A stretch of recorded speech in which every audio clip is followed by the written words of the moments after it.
50 दिन में इस देश में 1,28,000 करोड़ का नुकसान हुआ है। एक बहुत बड़ा पैसा जो गुमनामी में था, आज वो बैंकिंग व्यवस्था में आया है और टैक्सेशन कलेक्शंस में ये अभी तक रिफ्लेक्ट होना आरंभ हो गया है। 30 नवंबर तक के सारे इनडायरेक्ट टैक्सेशन के आंकड़े आ चुके हैं।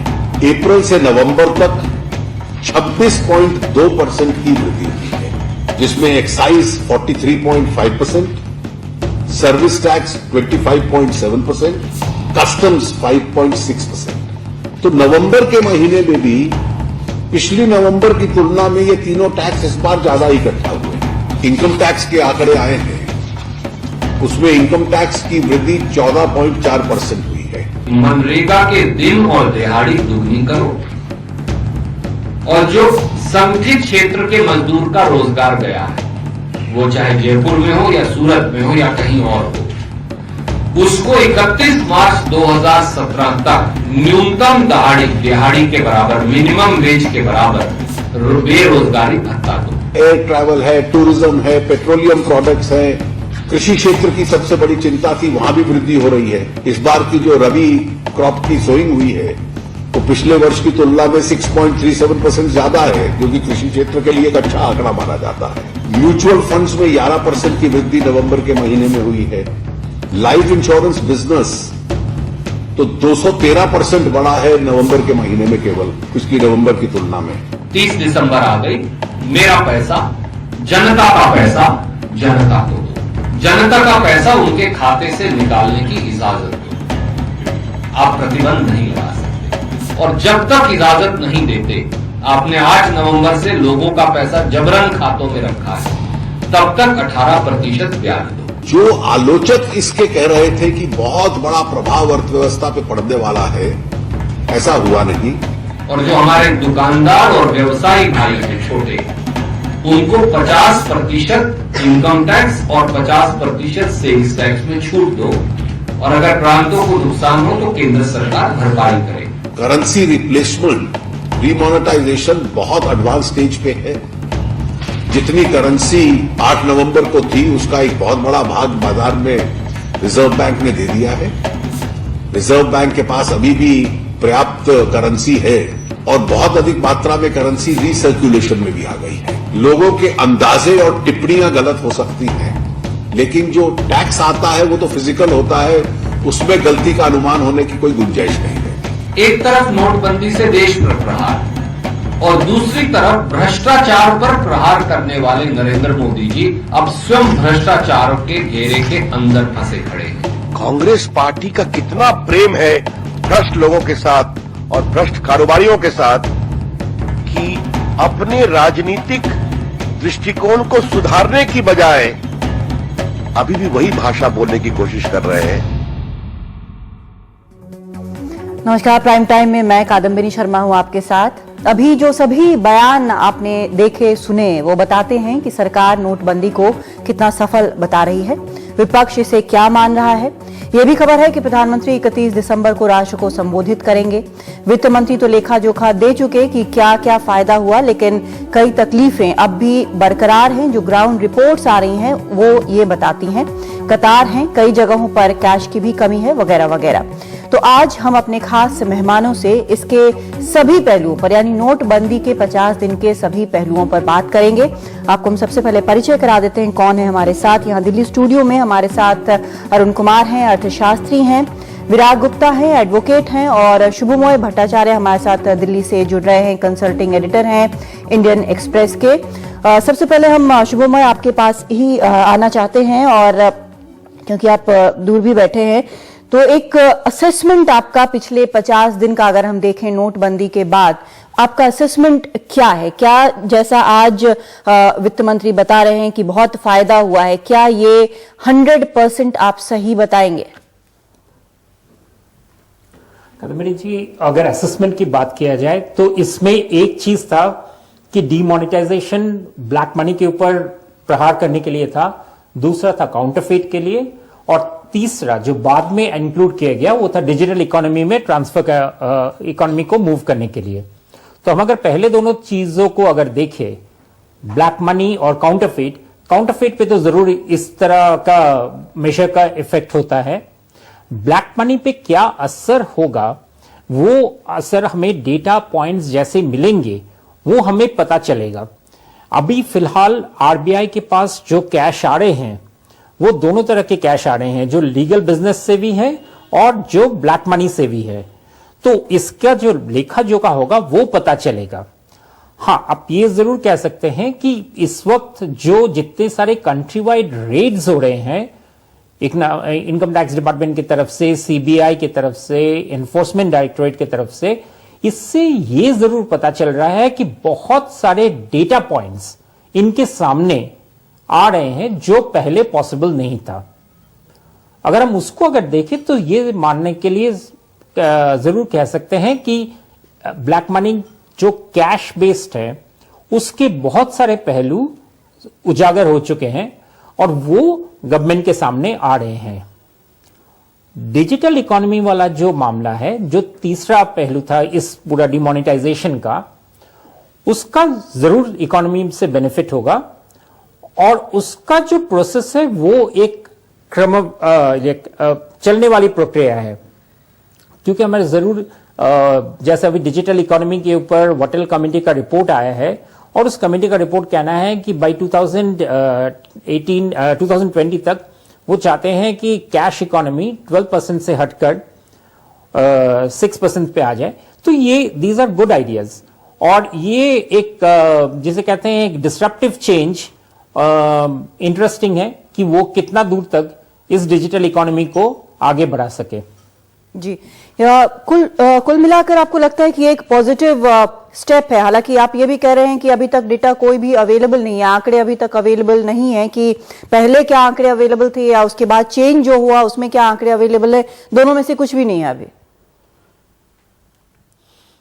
ब्लैक इकोनॉमी का मामला वही है क्योंकि जब तक जिस तरह के डेटा आएंगे उससे हमें पता चलेगा। जैसे फॉर इंस्टेंस अभी आरबीआई के पास जो नोट वापस आ रहे हैं 12 दिसंबर तक के जो डेटा थे, उस डेटा से ये पता चलता है कि अराउंड 12.25 लाख करोड़ के करीब वापस आया है। लेकिन इसमें बहुत सारा डबल काउंटिंग भी है और डबल काउंटिंग होना भी है क्योंकि इसमें कोऑपरेटिव बैंक्स के जो डेटा है वो भी दे रहे हैं डेटा, स्टेट जो पब्लिक सेक्टर बैंक्स है वो भी दे रहे हैं डेटा, शेड्यूल्ड कमर्शियल बैंक्स है, बाकी सारे एंटिटीज भी हैं जिनके अकाउंट्स बैंक्स के साथ है, वो भी अपना नोट वापस जो कर रहे हैं उसका डेटा आ रहा है। तो इस तरह से अभी फिलहाल ये डेटा को सॉर्ट थ्रू करना है। इसमें से पता चलेगा कि कितना अमाउंट ऑफ मनी जो एक्चुअली आरबीआई के पास वापस आया है, उससे एक आंकड़ा बनेगा।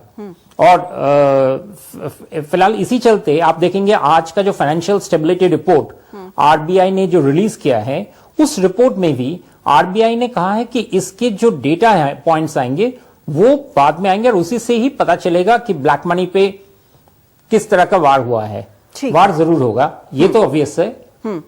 ठीक है अरुण कुमार जी, यहाँ पर काफी पॉजिटिव आउटलुक है अगर हम शुभमय की बात करें तो, लेकिन पिछले 50 दिनों में हमारे पास बहुत सारे ग्राउंड रिपोर्ट्स भी आए हैं और जैसा आंकड़े की बात है तो अभी तक आंकड़े बहुत ज्यादा आए नहीं हैं और लगता है शायद पहले भी नहीं थे। बहुत कुछ ट्रायल एंड एरर के हिसाब से चला है और इम्प्रोवाइजेशन चला है, जैसे जैसे जब जो चीजें सामने आती गई और उसका काफी क्रिटिसिज्म भी हुआ है। लेकिन आप जो अभी पिछले 50 दिनों में स्टडी कर रहे हैं, आपने काफी इन डेप्थ देखा है, आपका क्या असेसमेंट है इस बारे में? देखिए, मेरा असेसमेंट है कि ब्लैक कैश का मतलब ये नहीं कि ब्लैक इनकम।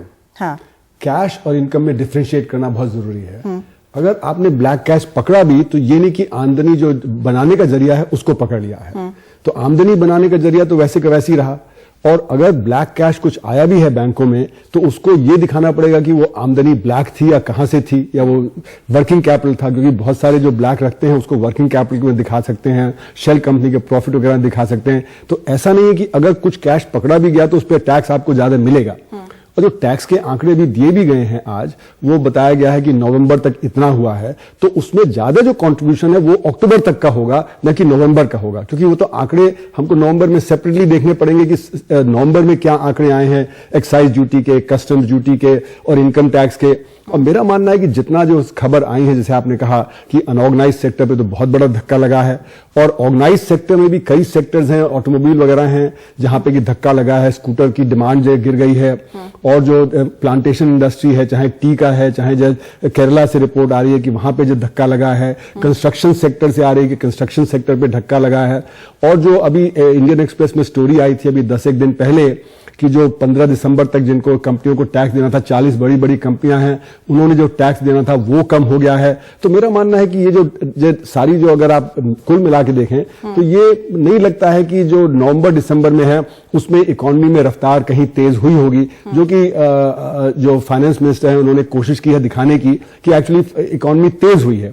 यहां तो जो सारी रिपोर्ट आई है वो तो ये कि गिरावट हुई है अर्थव्यवस्था में, और गिरावट होते हुए फिर आपका एक्साइज ड्यूटी बढ़ जाना या ये सब बढ़ जाना, ये मुझे लगता है कि संभव नहीं है। ये जो कह रहे हैं कि आयकर जो टैक्स कलेक्शन है वो 14.4 बढ़ा है, तो वो प्रत्यक्ष कर अप्रैल से वो ऐसा कि नवंबर का आंकड़ा अलग से हमें देखना पड़ेगा कि नवंबर और दिसंबर में क्या हुआ है, क्योंकि पहले तो आपने क्योंकि खासकर जो इनडायरेक्ट टैक्स तो बढ़ा ही दिए थे बजट में, तो इनडायरेक्ट टैक्स कलेक्शन तो बढ़ना ही था, खासकर सर्विस टैक्स वगैरह में कलेक्शन तो बढ़ना ही था। तो इसलिए ये नहीं हम कह सकते कि नवंबर और दिसंबर में। जो वित्त मंत्री का दावा है वो कह रहे हैं कि नवंबर में भी बढ़ा है। वो कह रहे हैं कि ये जैसे अभी हमने सुना कि अंदाजा और स्पेकुलेशन वो नहीं कर रहे, उनके पास डेटा आया है और उसके मुताबिक सब कुछ बढ़ा है। नहीं, मेरा मानना है कि जो डेटा अभी तक आया है वो एक्चुअली जो उन्होंने अभी कहा कि नवंबर 30 तक का डेटा, तो नवंबर 30 का मतलब अक्टूबर नवंबर को मिला के जो उसका दे रहे हैं। तो ये हमें देखना पड़ेगा कि जो पूरा जब डेटा आएगा तो उसमें क्या हो रहा है, कितना हो रहा है। लेकिन मेरा मानना है जितनी रिपोर्ट्स आई हैं उसके अनुसार। दूसरी चीज ये है कि जो ये ऑर्गेनाइज सेक्टर का डेटा हो सकता है, अनऑर्गेनाइज सेक्टर में ज्यादा असर पड़ा है। और अनऑर्गेनाइज सेक्टर में तो जो जितनी भी खबरें आ रही हैं उससे लग रहा है कि अनएम्प्लॉयमेंट बढ़ा है, रोजगार जो मतलब जो है वो कम हुआ है, और जो आपका जो प्रोडक्शन है वो कम हुआ है। तो इकोनॉमी में 45% तो प्रोडक्शन वहां से आता है, तो अगर उसमें गिरावट आई है तो उसका भी देखना पड़ेगा कि क्या असर पड़ा है। तो इसलिए मेरा मानना है कि अभी जो डेटा जो ठीक से पूरा आया नहीं है, उस डेटा को हमें स्टडी करना पड़ेगा और ये हमें सोचना पड़ेगा कि आगे हो क्या। अब जैसे कि आरबीआई में नोट वापस आ रहे हैं, है ना, तो ये जो नोट है ये कितने वापस आ रहे हैं, क्योंकि 10 दिसंबर के बाद इसका आंकड़े नहीं आ रहे हैं, तो अभी हमें पूरा ये नहीं पता कि जो 15.44 लाख करोड़ है उसमें से कितना वापस आ गया है और कितना नहीं आया है। तो क्या उसका सरकार मतलब कोई बेनिफिट ले सकती है, या अगर पूरा अगर वापस आ जाता है तो वहां पे क्या इनकम टैक्स को ज्यादा पे होगा। वो निर्भर करेगा कि इनकम कितनी डिक्लेयर होती है। पर कैश डिक्लेयर करने का मतलब ये नहीं कि इनकम डिक्लेयर हो गई। तो ये सीधी हम नहीं लगा सकते हैं कि अगर इतना पैसा डिक्लेयर हो गया तो कितना हमारा एक्स्ट्रा इनकम टैक्स कलेक्शन होगा, क्योंकि वो निर्भर करता है कि लोगों ने जैसे जनधन योजना का इस्तेमाल कर लिया, बाकी और कर लिया। अब ये बात आती है कि हम डिजिटल का फायदा उठा सकते हैं, पर डिजिटल को करने के लिए तो हम सेपरेटली कर सकते थे, उसके लिए डिमोनेटाइजेशन की कोई जरूरत नहीं है। उसके लिए तैयारी भी अलग से करनी पड़ेगी। जो तैयारी इसकी थी डिमोनेटाइजेशन की, वो कैशलेस की नहीं हो सकती है, डिजिटल की नहीं हो सकती है। उसी तरह जैसे रेट्स आजकल ज्यादा हो रहे हैं, रेट्स भी इंडिपेंडेंट ऑफ डिमोनेटाइजेशन हो सकते थे, उसका कोई डायरेक्ट ताल्लुक नहीं है। और अगर आप ये देखिए तो रेट्स में कितना करीब 4000 करोड़ रुपया रिवील हुआ है, जबकि काले धन की अर्थव्यवस्था तो 93 लाख करोड़ रुपया है। तो 93 लाख करोड़ में अगर 4000 करोड़ रुपए का जो कुछ रिवील हुआ भी है तो अच्छी बात है कि कहीं रेट करके कुछ आप पकड़ रहे हैं। और जो खासकर जो नया कैश है उसको जो लोग जो दबा के बैठ रहे हैं उसको भी रोकने की जरूरत है। ये सब ठीक है, लेकिन ये कहना कि अभी कोई काले धन की अर्थव्यवस्था पे बहुत बड़ा प्रहार हो गया है वो मुझे नहीं लगता। और मुझे लगता है सरकार को भी ये लगता है कि अभी तक नहीं हुआ, इसीलिए वो बात को जो चेंज कर रही है, जिसको कहता जाता है कि चेंजिंग गोल पोस्ट, कि अब कैशलेस की बात चल रही है, या ये कहा जा रहा है कि हम रेट से लोगों को पकड़ लेंगे। तो ये जो चीजें हैं मुझे लगता है सरकार को भी लग रहा है कि जैसे शायद ब्लैक इकोनॉमी पे कोई ज्यादा असर इसका नहीं हुआ है। सर, आप शॉर्ट टर्म में ये बता रहे हैं या लॉन्ग टर्म में बता रहे हैं जो इम्पैक्ट है? तो शॉर्ट टर्म में तो देखिए ये है कि स्लो डाउन तो अर्थव्यवस्था में सभी मान रहे हैं, सभी कह रहे हैं कि एक पेन है जो बेयर करना पड़ेगा। सरकार ने भी कहा कि शॉर्ट टर्म पेन है, पर सवाल ये कि शॉर्ट टर्म का क्या लॉन्ग टर्म असर होगा। क्योंकि अगर आपका जो अर्थव्यवस्था में गिरावट आती है, प्रॉफिटेबिलिटी में गिरावट आती है, और बैंकिंग को बड़ा धक्का लग रहा है, क्योंकि बैंकिंग इस समय सारा का सारा फंस गया है कैश लेने में और कैश डिस्पेंस करने में, वो लोन देने में और बाकी सारे काम तो सब रुक गए हैं। उसका कॉस्ट बढ़ गया है, क्योंकि जब वर्कर जब ओवर टाइम कर रहे हैं, फिर एटीएम्स का है, फिर जब डेबिट कार्ड क्रेडिट कार्ड का जो उनको पैसा नहीं मिल रहा है क्योंकि वो फ्री करना पड़ रहा है, तो बैंकों की हालत भी खराब हो रही है। दूसरा, जब प्रॉफिटेबिलिटी गिरती है इंडस्ट्री की और जो एग्रीकल्चर में अगर जो उसका प्रोड्यूस का जो दाम कम मिल रहा है तो एनपीए बढ़ जाएंगे, क्योंकि वो रीपे नहीं कर पाएंगे अपना लोन। एनपीए बढ़ेंगे तो बैंकों को दोबारा धक्का लगेगा। तो एक तरफ बैंकों को धक्का लग रहा है, दूसरी तरफ इन्वेस्टमेंट कम हो रहा है, और तीसरी तरफ अनएम्प्लॉयमेंट। ये जो तीन चीजें हैं ये लॉन्ग टर्म में असर डालेंगी। अगर इंटरेस्ट रेट भी गिर भी जाएगा तो उससे इन्वेस्टमेंट पे असर नहीं पड़ेगा, क्योंकि आपकी कैपेसिटी यूटिलाइजेशन बहुत कम चल रही है इस समय, 40-50-60% के करीब चल रही है। तो अगर जो कैपेसिटी यूटिलाइजेशन कम होगी तो मैं क्यों इन्वेस्ट करूंगा, क्योंकि मुझे तो अपनी कैपेसिटी जो नहीं अपना यूटिलाइज कर पा रहा हूं। तो इसलिए मेरा मानना है कि ये जो इसको हम कहते हैं, अगर इन्वेस्टमेंट गिर जाए और अगर अनएम्प्लॉयमेंट ज्यादा बढ़ जाए और अगर जो प्रॉफिटेबिलिटी कम हो जाए इंडस्ट्री की और बैंकिंग में धक्का लगे, तो इसको कहते हैं कि रिसेशनरी कंडीशंस की तरफ मूव कर रहा है। ठीक है। तो सारी अर्थव्यवस्था एक रिसेशनरी कंडीशन की तरफ। शुभम भाई, आप इससे इत्तेफाक रखते हैं जो यहाँ अरुण कुमार जी कह रहे हैं?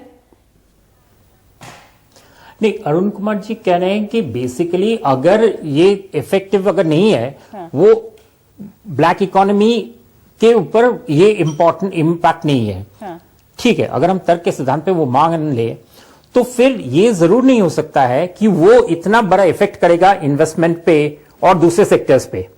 यानी कि मेरा कहना है कि अगर वो नेग्लिजिबल इंपैक्ट है और ये सेक्टर बहुत ही कुछ खास इंपॉर्टेंस नहीं रखता है, तो फिर उसका impact rest of the economy पे भी उतना कमेंसुरेटली कम होगा। तो बोथ एक साथ में नहीं हो सकता है।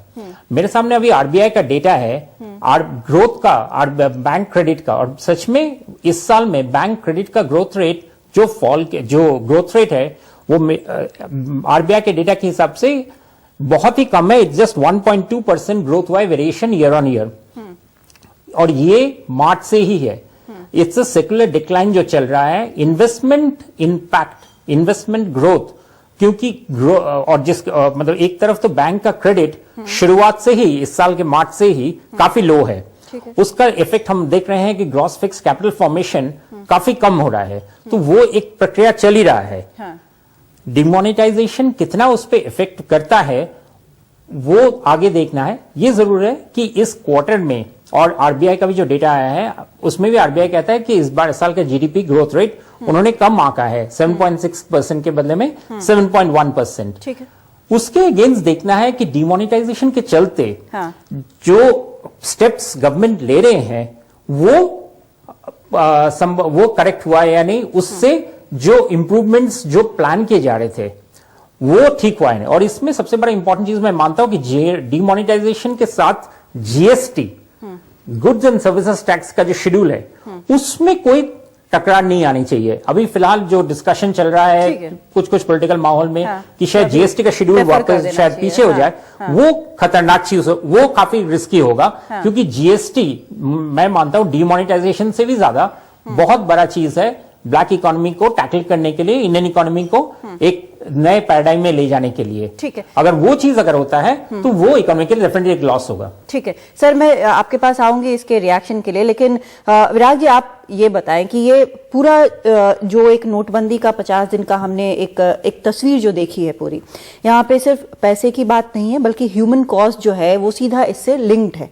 और वो बहुत ज्यादा नजर आ रहा है। खास करके अगर हम जो खबरों के हिसाब से देखें, चाहे अखबार हो चाहे टेलीविजन हो, जो ग्राउंड रिपोर्ट आ रही है वो बहुत ज्यादा है। यहाँ पर हमने विपक्ष को भी देखा है जो जिस तरह से बता रहा है कि इस तरह से मनरेगा की बात कर रहा है कि वहां पर दिहाड़ी मजदूरों की बात कर रहा है, जो एक सबसे कमजोर वर्ग की बात कर रहा है, वो शायद सबसे ज्यादा प्रभावित हुआ है। तो लीगैलिटी अगर हम देखें इस पूरी चीज की, चाहे वो ह्यूमन कॉस्ट के तौर पर हो, तो वो किस तरह से देखेंगे 50 दिनों की? मैं 2-3 तरीके से इस बात को बताता हूं। पहले नंबर पे ये कि प्रत्यक्षम किम प्रमाणम, जो चीज सामने दिख रही है उसके लिए प्रमाण की आवश्यकता नहीं है। वित्त मंत्री ने अभी जो अपना वक्तव्य दिया है वो 3 तरीके से गलत है। पहले नंबर पे उन्होंने बताया है कि जो कंजम्पशन बढ़ा है पेट्रोलियम का हो या एलआईसी का हो, या सारी चीजें इसलिए हुआ है क्योंकि लोगों को पुरानी करेंसी खपाने का मौका मिला था, इसलिए नवंबर दिसंबर में इन जगहों पे ग्रोथ हुई है। ठीक है। नंबर 2, उन्होंने Q1, Q2 और Q3 और Q4 जो 3 महीनों के जो दौर होते हैं उसको उन्होंने मिक्स कर दिया है।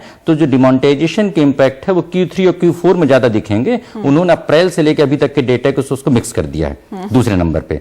तीसरे नंबर पे जो उन्होंने जो डेटा एक बड़ा मिसगाइडिंग दिया, उन्होंने बोला है कि सफिशिएंट करेंसी अवेलेबल है और रिजर्व बैंक ने दिया है, और अगर ऐसा है तो फिर बंदिश क्यों लगाई गई है, लोग क्यों नहीं अपना पैसा निकाल सकते हैं। तो मैं समझता हूं कि वो जो उन्होंने आंकड़े दिए हैं वो उन्होंने सही नहीं दिए हैं। और 2 बातों के बारे में उन्होंने चुप्पी साधी है कि जीडीपी पे क्या प्रभाव है, क्योंकि एसोचैम से लेकर फोर्ब्स तक सभी ने बताया है कि जीडीपी में कमी आएगी। दूसरे नंबर पे उन्होंने अनएम्प्लॉयमेंट के बारे में नहीं बताया है। अभी तक कोई भी आदमी नहीं बता रहा है कि डिमोनेटाइजेशन की वजह से कितने लोगों की मौत हो गई है और उसके लिए मुआवजा कौन देगा। तो ये तो हो गया, असेसमेंट हो गया। अब हम अगर आते हैं गोल पोस्ट की तरफ, तो जो ओरिजिनल जो बात कही गई थी और जो प्रधानमंत्री ने बोला था कि अब हम बड़े बेईमानों के बारे में बात करेंगे, तो बड़े बेईमान कहाँ हैं? वो बड़े बेईमान 3 जगहों पे हैं। वो नेता हैं, अफसर हैं और उद्योगपति हैं। इन तीनों को पिछले 1 साल में इसी सरकार ने अलग अलग तरीके से राहत दी है, आम जनता को नोटबंदी के दायरे में ला दिया है। और अगर आप अफसरों को देखें तो उनको लोकपाल के दायरे में बाहर करने के लिए कानून ले आ दिया कि आप पारदर्शिता नहीं करें। नेताओं के लिए ई डोनेशन के बारे में जो इलेक्शन कमीशन ने 2000 रुपए के चंदे की बात की, उसके बारे में बोल रहे हैं कि विमर्श करेंगे। और अगर आप उद्योगपतियों के बारे में, जो रविशंकर प्रसाद जो मंत्री हैं, उन्होंने एक प्रेस कॉन्फ्रेंस किया है और ये कहा है कि किसी को बख्शा नहीं जाएगा। बख्शा जाने से मतलब नहीं है ना। नोटबंदी से ये जाहिर हो गया कि सरकार जो चाहे कर सकती है। बगैर कानून के सरकार ने नोटबंदी लागू की और अब बाद में जाकर के ऑर्डिनेंस ला रहे हैं उसके लिए। 8 नवंबर के तो सरकार को कोई पावर ही नहीं था कि डिमोनेटाइजेशन के बाद। लगता है कि जो चैलेंज हुआ है कोर्ट में वो उसका सॉलिड लीगल बेस है? नहीं, कोर्ट में तो देखिए चैलेंज क्या होता है कि जब गलत तरीके से जब कोर्ट में चैलेंज होता है और उसकी अगर सही सुनवाई नहीं होती है तो उससे कोई चीज लीगल नहीं हो जाती है। ठीक है। सरकार आज तक इस बात को स्पष्ट करने में विफल रही है। हमने लीगल नोटिस दिया है और उनसे पूछा है कि 8 नवंबर को जो नोट बंद हो गए तो 9 नवंबर को कैसे चल रहे हैं। सरकार को आरबीआई एक्ट के सेक्शन 26(2) के तहत कोई पावर नहीं है डिमोनेटाइज करेंसी को वापस चलाने के लिए। सरकार आज तक इस बात का जवाब नहीं दे पाई। अब वो ऑर्डिनेंस ला रहे हैं। तो दूसरी बात ये हो गई कि जो मेन जो कल्प्रिट हैं उन कल्प्रिट के खिलाफ आप कार्रवाई नहीं करते, उनको और ढकने की कोशिश करते हैं। अब तीसरे नंबर पे बात करते हैं कि ये व्यवस्था विफल क्यों हुई? क्योंकि गवर्नेंस विफल हुई है। हमको कानूनों का सही अंदाज नहीं है, उसको लागू कैसे करना उसका अंदाज नहीं है। डिजिटल इकोनॉमी के लिए जो हम पूरी डिजिटल कैशलेस इकोनॉमी की बात कर रहे हैं, न ही ग्राहकों के शिकायत अधिकारी की नियुक्ति का प्रावधान है, न इन कंपनियों से टैक्स के लिए कोई प्रावधान है। ये कंपनियां भारत में अपना ऑफिस और सर्विस लगाएं, इसके लिए कोई प्रावधान नहीं है। तो हम पहले चीजें कर रहे हैं और बाद में उसके लिए व्यवस्था सोच रहे हैं। तो मैं समझता हूं कि कहीं ना कहीं से ये भटकन है और उस भटकन को हम गलत तरीके से साबित करने की कोशिश कर रहे हैं और आंकड़ों के साथ खिलवाड़ कर रहे हैं। सही आंकड़े आए ना, जो सही आंकड़े हैं इस बात को आए कि जो ओरिजिनली जो प्लान किया गया था अपराध, भ्रष्टाचार, जाली नोट और सारी चीजों के बारे में, तो अब अगर जब डिमोनेटाइजेशन से पूरी इकोनॉमी को आपने 86% इकोनॉमी को सोख दिया तो बाकी सारी चीजें भी कम हो गई। प्रश्न इस बात का है कि 1 जनवरी के बाद उन सारी एक्टिविटीज में फिर से उतना ही आ जाएगा काउंट? क्या नए जाली नोट नहीं बनेंगे? क्या नए नोटों में भ्रष्टाचार नहीं होगा? क्या नए नोटों से आतंकवाद रुकेगा क्या? तो मुझे लगता है जो सबसे खराब बात हुई है वो ये हुई है कि हम कानूनों को और सख्त करके अधिकारियों को और अधिक अधिकार दे रहे हैं। उससे उदारीकरण की प्रक्रिया ध्वस्त होकर के इंस्पेक्टर राज दोबारा आने का खतरा बढ़ गया है। ठीक है, एक ब्रेक लेना जरूरी है। ब्रेक के बाद हम ये चर्चा जारी रखेंगे।